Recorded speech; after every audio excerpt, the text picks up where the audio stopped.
আলাইকুম, সবাই কেমন আছেন বন্ধুরা? আজকে ঢাকায় যাচ্ছি, তেজগাঁও। কিন্তু এত পরিমাণে জ্যাম, গাবতলীতে প্রচণ্ড জ্যাম, মানে ব্রিজটার মাথায় জ্যাম।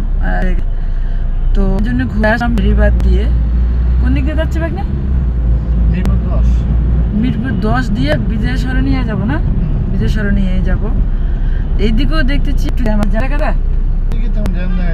রানিং জ্যাম, মানে ঈদের আগে আগে এত পরিমাণ জ্যাম। ঢাকা শহরের জ্যাম মানে কখনোই থামবে না, থাকবেই ঢাকা শহরের ভিতরে। 10 মিনিটের কিন্তু রাস্তা না, সেখানে ঘন্টার পর ঘন্টা দেখতে হয়। কল আগে জ্যামে থাকে। আর সেখানে সময় গ্যাসের, গ্যাস যদি আমরা নিচ্ছি, গ্যাসে কত পর্যন্ত দিয়ে থাকে? গ্যাস না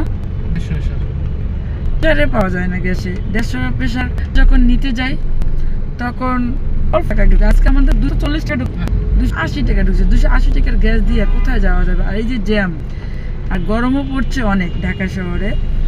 এই গরমে যদি গাড়ি না চলে, এসি চালে পাওয়া যাচ্ছে না। তারপরে তো আমাদের মানে কি সব দিক দিয়ে একটু সংকটের ভিতরে আছে।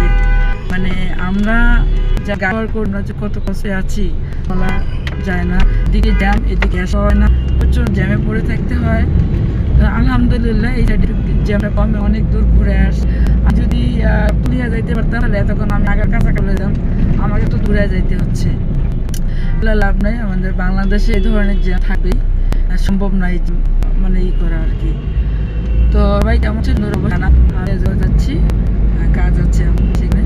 এই যে আপনাদের দেখি, এই সাইড দিয়ে 10 দিয়ে ঢুকছে, মিরপুর 10 দিয়ে ঢুকছো, এদিকে একটু জ্যাম কমে যাচ্ছে। আলহামদুলিল্লাহ ভালো হলে জ্যামটা দেখে। অনেক সময় তো প্রচণ্ড জ্যাম থাকে, এই কেউ যাই হোক, আল্লাহ যা করে আর উপরে